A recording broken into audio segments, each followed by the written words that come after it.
Queridos, abra sua Bíblia, por favor, no livro de Atos, capítulo 9. A partir do verso 26, Atos 9, versículo 26, nós leremos até o 31. Atos dos Apóstolos. O tema da nossa mensagem nesta noite é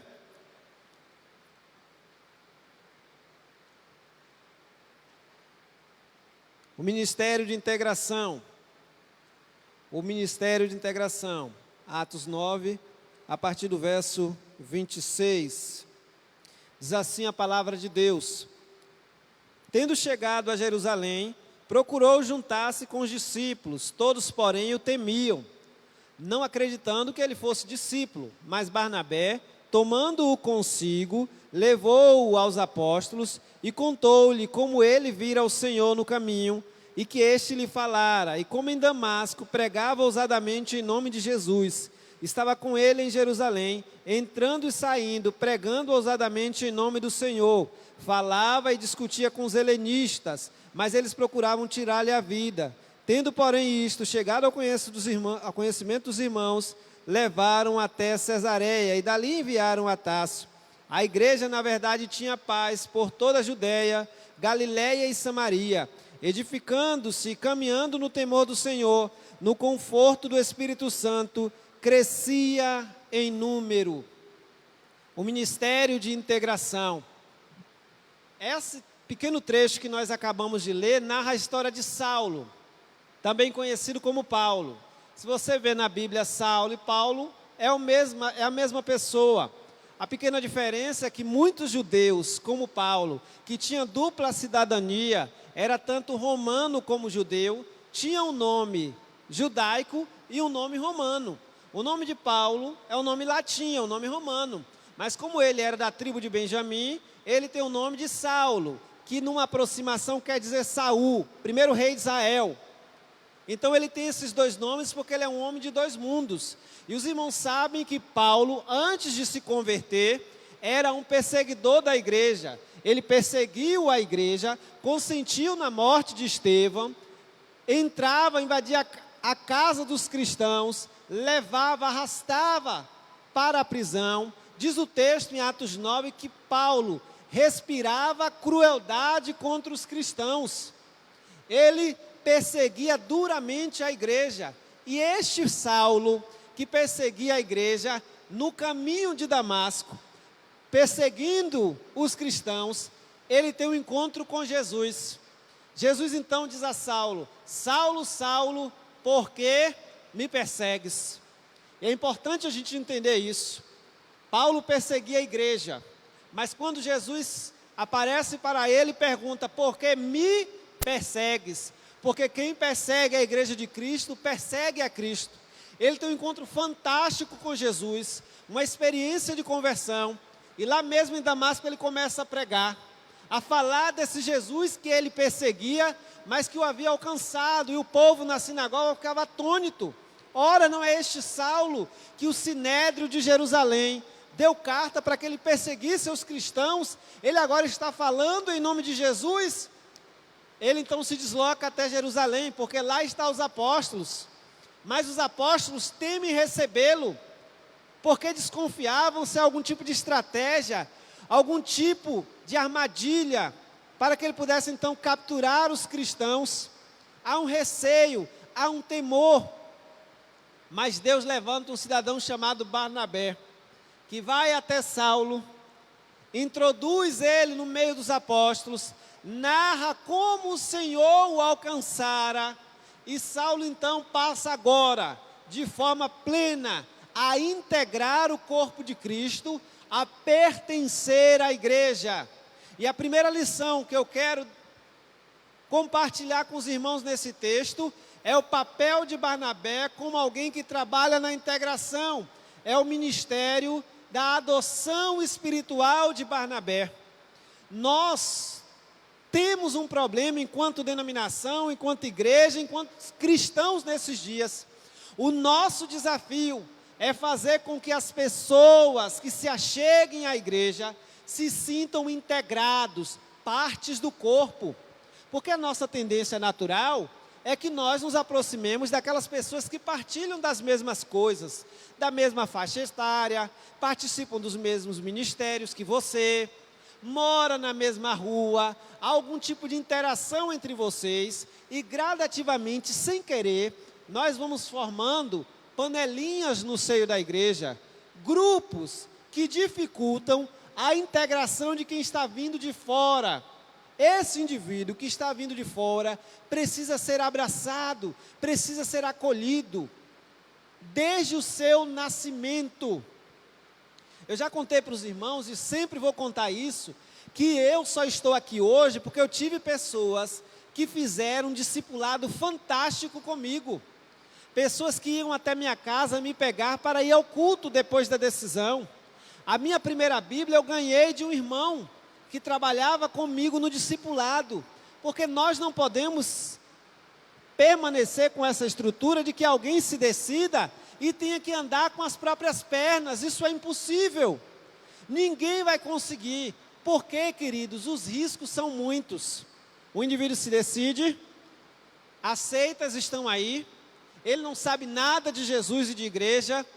Alguém vai perguntar para ele se ele está praticando algo, se ele está aguardando isso ou aquilo.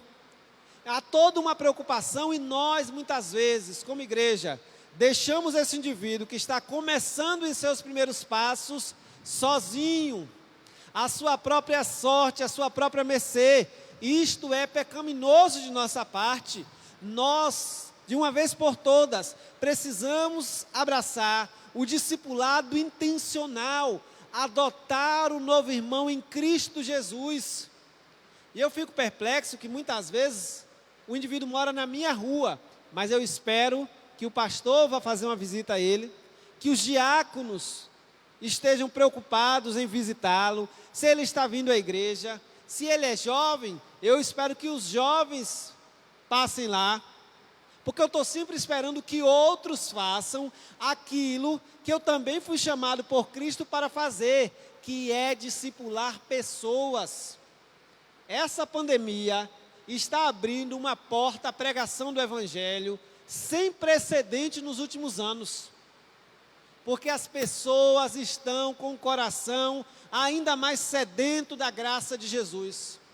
E nós, como igreja, não podemos perder essa oportunidade, mas precisamos estar preparados para acolher os novos que chegam, irmãos, para discipulá-lo, para ensiná-lo em seus primeiros passos na caminhada cristã, sobre o risco de deixá-lo à mercê das seitas e heresias que estão aí. E se isso não acontece, deixá-lo à sua própria sorte. Por isso que nós temos multidões de cristãos, não sabem nada de Bíblia, não sabem orar, não sabem estudar a palavra, não sabem o que é igreja. Você sabe que ele não sabe o que é igreja? Porque ninguém nunca ensinou. Tradicionalmente, a nossa estratégia tem sido: alguém se decide, manda para a classe do batismo, que nós precisamos batizar. Batizou, acabou o discipulado. Está errado. O discipulado, queridos, só cessa quando este indivíduo é capaz de ganhar outro para Jesus. Barnabé teve esse cuidado de abraçar a Paulo, de trazê-lo para o seu seio, e ele era uma figura muito mais proeminente do que Saulo até aqui. A segunda questão que nós precisamos aprender é sermos como Barnabé, irmãos. O nome de Barnabé não era Barnabé, era José. Ele era Levi, natural do Chipre. Em Atos capítulo 4, é ele que vende as suas propriedades e deposita aos pés dos apóstolos para ajudar os pobres. Ananias e Safira, vendo isso, vão ter inveja, mas é essa a figura. Você sabe por que os discípulos chamam ele de Barnabé? Porque a expressão Barnabé quer dizer filho da consolação, filho da exortação. Ele tinha esse dom de aconselhar, de estimular, de animar, de forma tão viva em sua vida, que os apóstolos deram esse apelido a ele, filho da consolação. Barnabé é um exemplo de discipulador, mas ele não é um crente carnal, ele não é um crente Raimundo, ele não é um crente que detesta a sua igreja. Pelo contrário, olha o que a Bíblia diz dele, em Atos 11. Passe sua Bíblia, por favor, aí. Atos 11, versículo 22. A igreja se expande, chega até Antioquia. A notícia a respeito deles chegou aos ouvidos da igreja que estava em Jerusalém, e enviaram Barnabé até Antioquia. Tendo ele chegado e vindo a graça de Deus, alegrou-se e exortava a todos com firmeza de coração a permanecerem no Senhor, porque era homem bom, cheio do Espírito Santo e de fé. Homem bom, cheio do Espírito Santo e de fé. É este indivíduo, irmãos, que tem este tato, que tem esta preocupação, cheio do Espírito Santo de Deus. Porque nós, irmãos, quando estamos cheios do Espírito Santo de Deus, sentimos uma chama em nosso coração para pregar o Evangelho de Jesus Cristo, para alcançar as almas, para ganhar as almas para Jesus. A paixão pelas almas perdidas pulsa em nosso coração. O que é que você tem feito nesta pandemia? A quem você tem falado de Jesus? A quem você tem consolado com a palavra de Deus? Ou durante todos esses meses, desde março, você está sem fazer nada para Deus? Irmãos, eu estava angustiado em casa durante este período, e ouvindo uma live da nossa querida professora Nil Palmeira, ela disse uma coisa interessantíssima, que eu tomei aquilo como palavra de Deus para mim. O que você é em Cristo Jesus? Eu disse para mim, eu sou um pregador da palavra de Deus. E o que a pandemia tem te impedido de você exercer o seu dom? Eu tomei aquilo para mim. Desde o dia 31 de maio, todos os dias, eu preparo uma mensagem e mando para os irmãos, para consolar, para animar. Desde o dia 31, já fiz 150, pela graça de Deus. Eu jamais imaginava que ia conseguir fazer 150, mas Deus tem utilizado, e eu recebo resposta de gente de Tapetinga, de Minas Gerais, gente que eu não conheço, porque essas coisas se espalham. Eu não imaginava, mas Deus tem usado, porque quando nós nos colocamos nas mãos de Deus, o poder está nas suas mãos, e Ele é poderoso para fazer a sua palavra se cumprir. O que nós temos feito nesses dias, estamos deitados eternamente em berço esplêndido, precisamos acordar, porque a desculpa é que não podíamos sair. Saímos para banco. Se você for à Caixa Econômica, uma fila miserável. Saímos para a feira. Eu vou à feira pelo menos 2 vezes por mês com minha mãe, domingo pela manhã. A feira está cheia. A feira de São Caetano está lotada. Você vai ao supermercado, fila para pagar. Mas a pandemia só me impede de levar a palavra a alguém, de orar por alguém, de fazer um estudo bíblico com alguém. A igreja não pode parar nesses dias, porque ela tem que ser um farol de esperança para este mundo que está de joelhos, acuado no chão. Nós precisamos nesse dia dizer a este mundo que Jesus é a esperança. Dizer a este mundo, não tema o homem, nem a pandemia nenhuma, que matam o corpo e nada podem fazer com a alma. Temei antes aquele que pode lançar corpo e alma no inferno. Nós precisamos dizer a este mundo que mais importante do que quanto tempo nós vamos viver aqui, é onde nós passaremos a eternidade. O mundo está carente de ouvir o poder do Evangelho. O que nós temos feito como igreja e como crentes em Jesus? Barnabé é uma tocha nas mãos de Deus. Ele se preocupa com Paulo. E mais abaixo, como nós lemos, Barnabé percebe que o trabalho é grande em Antioquia. Muita gente se uniu ao Senhor em Antioquia. Partiu Barnabé para Tarso à procura de Saulo. Tendo-o encontrado, levou-o para Antioquia. E por todo um ano se reuniram naquela igreja e ensinaram numerosa multidão. Em Antioquia foram os discípulos pela primeira vez chamados de cristãos. Discipulado, irmãos, não é uma coisa feita do dia para a noite. 1 ano, Paulo e Barnabé ensinando. Eu tenho um primo que é presbítero da igreja presbiteriana. Levou 2 anos para ser batizado. Mas nós, tudo para ontem.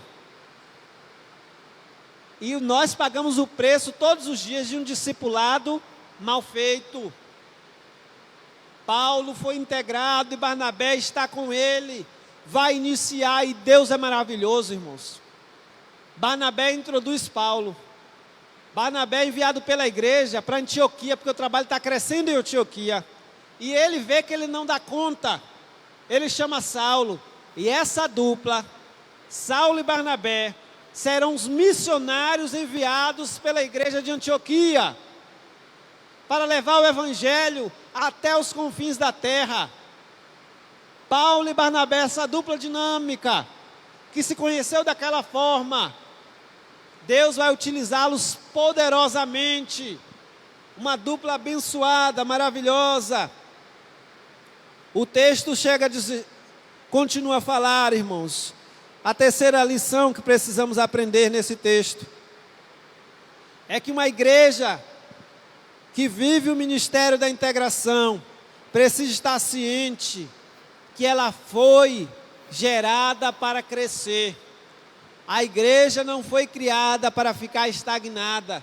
Quando eu era adolescente, eu ouvia de muito pastor velho: o importante não é quantidade, o importante é qualidade. Mas esse é um discurso fajuto à luz da Bíblia, porque se a igreja tiver qualidade, ela terá quantidade. Se a igreja tem qualidade, ela terá quantidade. Olha o que o texto diz aqui, versículo 31 de Atos 9. A igreja, na verdade, tinha paz por toda a Judéia, Galiléia e Samaria, edificando-se e caminhando no temor do Senhor e no conforto do Espírito Santo, crescia em número. Crescia em número. Você sabe por que crescia? Era uma igreja que tinha paz, andava sob a direção de Deus e fazia algo que nós muitas vezes não fazemos: pregava o evangelho. Nós temos um problema sério, nós seríamos péssimos agricultores, porque a gente quer colher sem plantar. Se a gente não lança a semente do evangelho, como é que a gente quer colheita farta? E sabe por que nós não falamos de Jesus na maioria das vezes? Vergonha. Essa é a constatação. Temos medo de como as pessoas nos julgarão. Temos medo da censura social dos nossos amigos e parentes. Nos taxarem de fanáticos, de chatos, de retrógrados. E isso gradativamente tem amordaçado a igreja de Jesus. É por isso que o nosso crescimento, murchou. Porque nós pregamos pouco, porque temos vergonha de dizer a alguém: você precisa de Jesus. Jesus é a solução para o seu problema. Temos medo e vergonha de testemunhar da graça de Cristo, mas essa igreja aqui não. A igreja de Atos crescia em número, sim. Nós, como Igreja Batista da Califórnia, não podemos estar confortáveis, entra ano e sai ano, e nós estarmos no mesmo tamanho. Precisamos nos perguntar o porquê, precisamos clamar a Deus, e precisamos pregar este evangelho bendito, com ousadia, no poder do Espírito Santo. Você sabe por quê? Volta e meia eu ouço uns discursos que me preocupam. Eu ouço as pessoas dizerem assim: mas pregar o evangelho hoje é difícil. O coração das pessoas estão endurecidos. As pessoas estão fechadas. Estas pessoas que dizem isso se esquecem de um fato: o Evangelho é o poder de Deus para a salvação de todo aquele que crê. O Evangelho continua tendo o mesmo poder. Não mudou nada. Quem mudou fomos nós. O Evangelho é o poder de Deus. Por isso que quando pregamos, precisamos pregar nesta ousadia, porque não é responsabilidade minha nem sua converter ninguém. Quem convence o homem do pecado, da justiça e do juízo é o Espírito Santo. Mas eu preciso falar. Eu preciso ser canal de Deus, canal de graça para a salvação. Eu preciso anunciar ao mundo que Jesus está voltando. Buscai ao Senhor enquanto se pode achar, invocai-o enquanto está perto. Nós precisamos entender que a igreja crescia em número.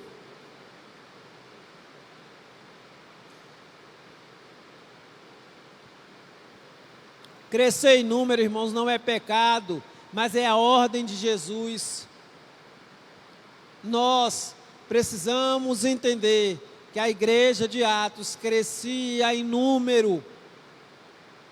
E nós somos instrumentos de Deus nesses dias tenebrosos, nesses dias de densas trevas, para dizer ao mundo: Jesus é a luz do mundo. A gente não ouve mais isso, nós não cantamos mais estas coisas, e é por isso que temos esquecido. Eu tive a graça de adolescente na igreja, acompanhar uma tropa de elite, de evangelistas, irmãos, de irmãos simples, com pouquíssima leitura, mas que tinham paixão pelas almas perdidas, irmãos. Muitas vezes com a caixa de som nas costas, parava em uma esquina e cada irmão pregava. Eu comecei a pregar na igreja assim, ao ar livre, gritando a plenos pulmões na feira, na Praça do São Caetano, para todos perdidos nas trevas, sem luz. Jesus é a luz do mundo, nós cantávamos a plenos pulmões. Estávamos nas casas, fazendo culto evangelísticos nos lares. Por que não estamos mais hoje? É a minha pergunta. Eu e minha esposa, que na época era minha namorada, cansamos de sair para fazer estudo bíblico com os descrentes. Os irmãos se lembram daqueles 4 lições em João? No Evangelho de João, nós trabalhávamos muito com aquilo lá na igreja. Depois, 7 coisas que Jesus deseja que você faça.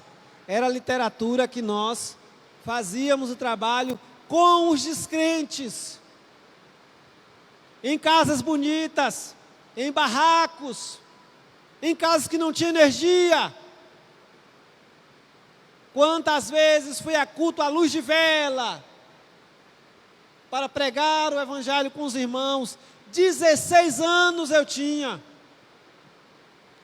16 anos. Mas os irmãos que estavam comigo, me ensinavam, me corrigiam. Volta e meia eu dava uma bola fora do tamanho do mundo, alguém vinha me dar um puxão de orelha, consertava.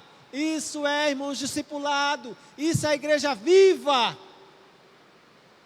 pregando um Deus vivo, no poder do Espírito Santo.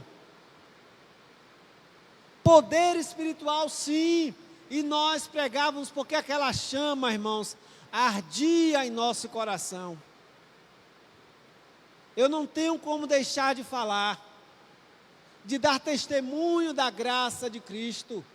Nós temos vivenciado um evangelho pacato, um evangelho domesticado, um evangelho muito simpático ao mundo.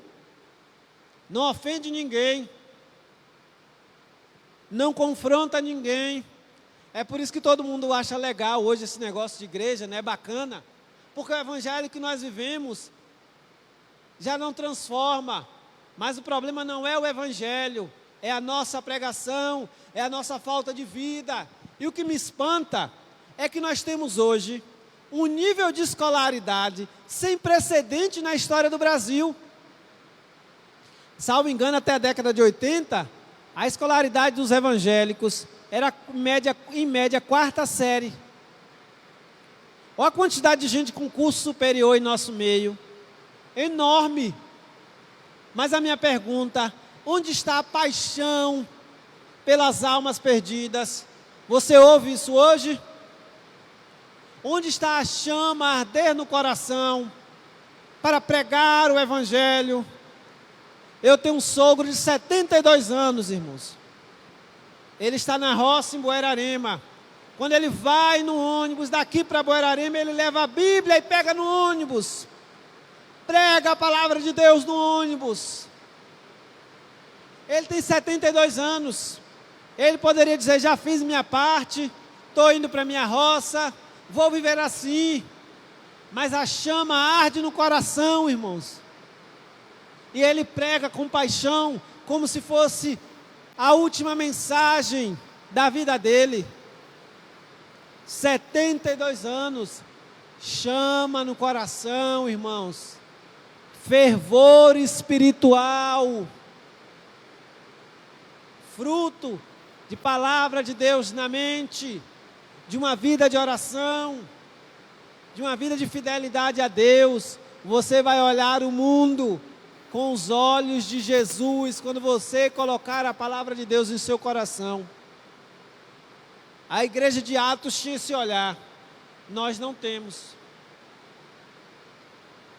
Uma vez em uma aula, eu não me esqueço de uma lição do saudoso pastor Hélio, pastor da Igreja Batista Teosópolis.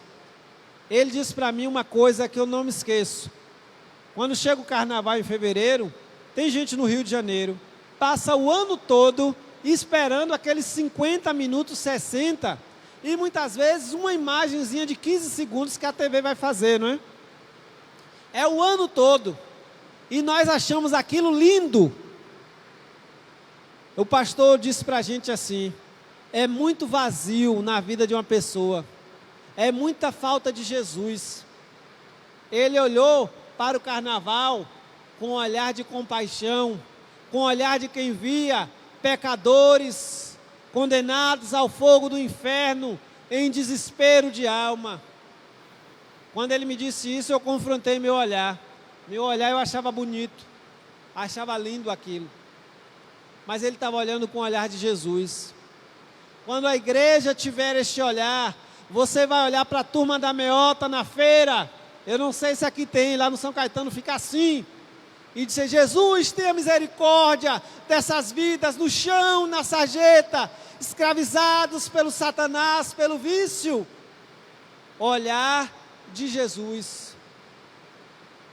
Quando nós tivermos o olhar de Jesus, você não perderá a oportunidade de falar a um estranho na rua que ele precisa de Jesus Cristo. Porque a chama vai arder em seu coração. Nós, como igreja, nos dias em que estamos vivendo, precisamos desse fogo em nosso coração. Precisamos sim, caminhando no temor do Senhor, no conforto do Espírito Santo, ver esta igreja crescer em números.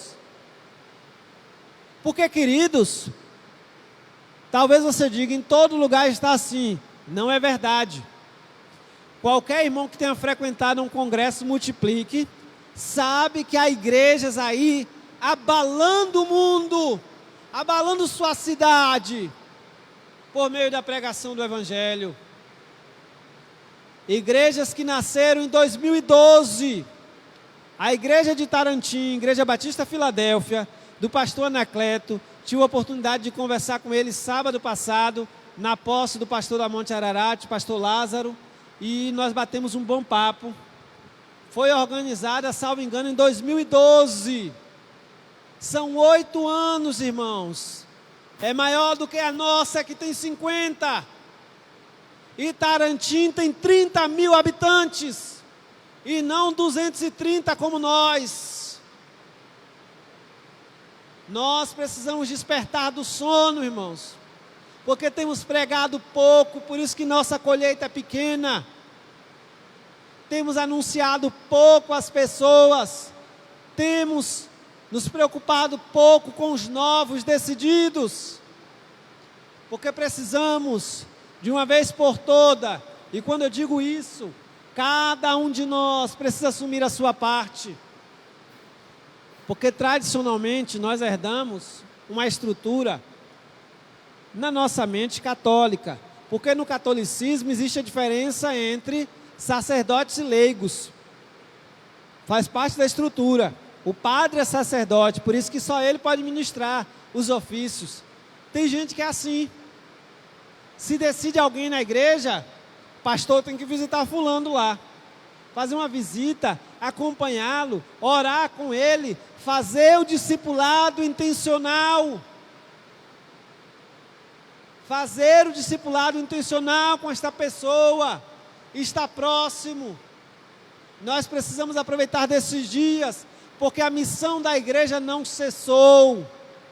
Precisamos insistir e continuar a pregar este evangelho bendito, para que possamos ver uma igreja cheia, não pelo tamanho do nosso templo, não pela estrutura que nós teremos, não pelas paredes ou pela fachada da igreja, mas temos uma igreja cheia de pecadores redimidos, salvos pelo poder do sangue de Jesus.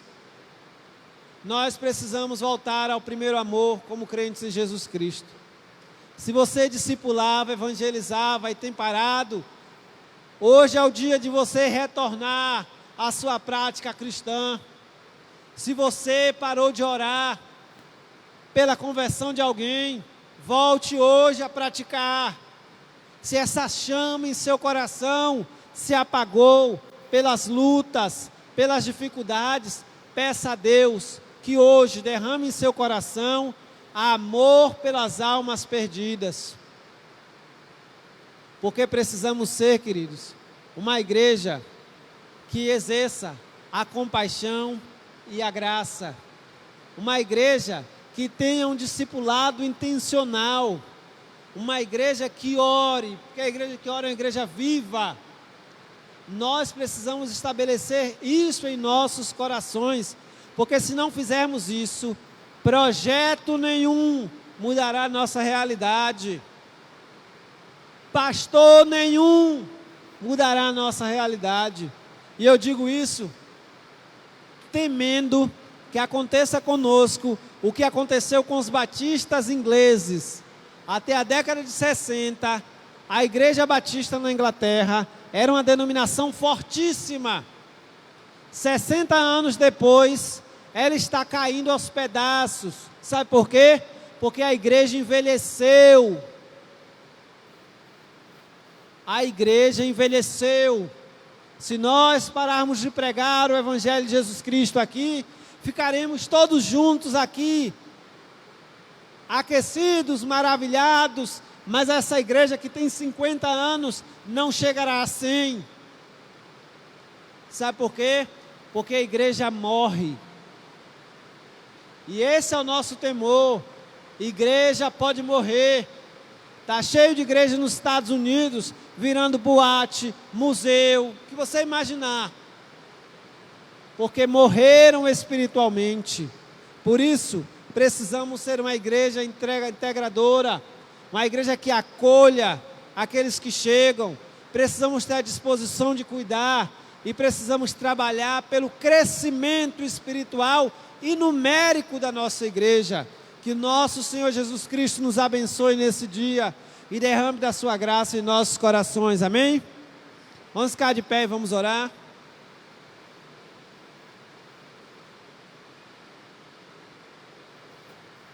Pedindo a Deus que a chuva cesse para que nós possamos ir para casa, porque eu já estou temendo alagamento. Eu fui aí fora, agora a rua está completamente tomada de água. Pai de amor, Pai de bondade, nós te louvamos, Senhor, porque a Tua palavra é viva e eficaz, e ela fala aos nossos corações. Te pedimos que como igreja, o Senhor nos abale nesse dia, nos mova do conforto, Senhor, porque precisamos pregar a Tua palavra a um mundo desorientado, ao mundo que está perplexo, de joelho, mas o Senhor Jesus é a solução. Acende, Senhor, essa chama em nossos corações, coloca no nosso caminho pessoas para que possamos comunicar do Seu amor, da Sua graça bendita, Senhor. Levanta nesta igreja Barnabés, pessoas dispostas a fazer um discipulado de acordo com a Tua palavra, Senhor. Nos dê, Senhor, crescimento espiritual e crescimento numérico também. Nós queremos ver aqui almas ganhas para Jesus Cristo. Deus maravilhoso, fica conosco nessa noite. Nós te agradecemos pela chuva que cai, porque tudo é providência Tua. Ela é prova da Tua bondade. O Senhor manda chuva sobre justos e injustos. Dai-nos, Senhor, uma noite abençoada. Nós te rogamos todas essas bênçãos em nome de Jesus. Nós vamos louvar ao Senhor neste momento com o ministério de louvor e logo após estamos encerrando o nosso culto com oração silenciosa.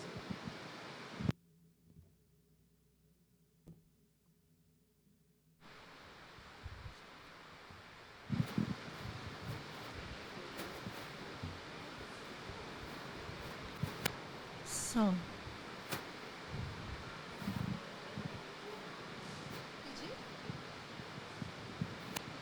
Vamos mais uma vez adorar nosso Deus. Vou pedir só para aumentar um pouquinho o retorno para a gente poder ouvir um pouco melhor aqui.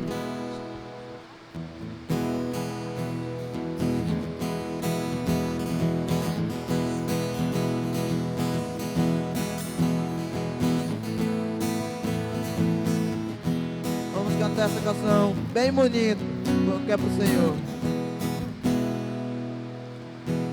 Ele vive, posso crer no amanhã, porque Ele vive, temor não há, mas eu bem sei, eu sei que a minha vida está nas mãos do meu Jesus, que vive está.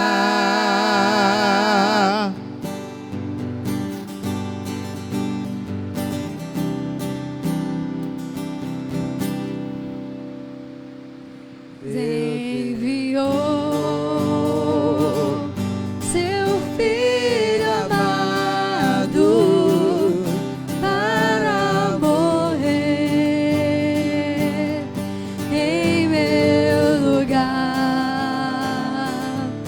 Na cruz morreu por meus pecados, mas ressurgiu e vivo com o Pai está, porque Ele vive, posso crer no amanhã, porque Ele vive, temor não há, mas eu bem sei, eu sei que a minha vida está nas mãos do meu Jesus, que vive está. E quando enfim chegar a hora em que a morte enfrentarei, sem medo então terei vitória, verei na glória o meu Jesus, que vive está, porque Ele vive, posso crer no amanhã, porque Ele vive, temor não há,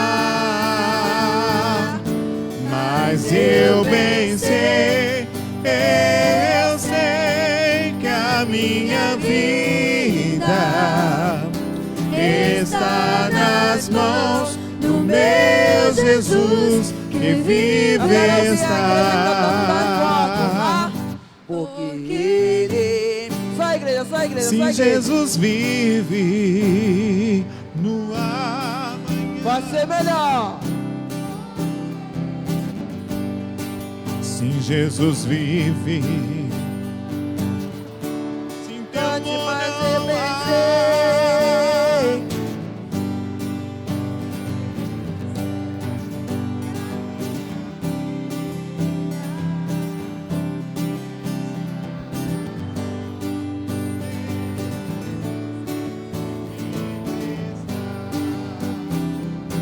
Amém, glória a Deus.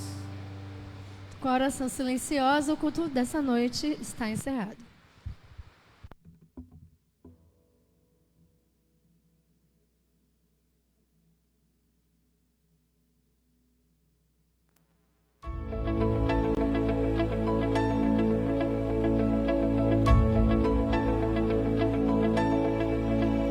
A esperança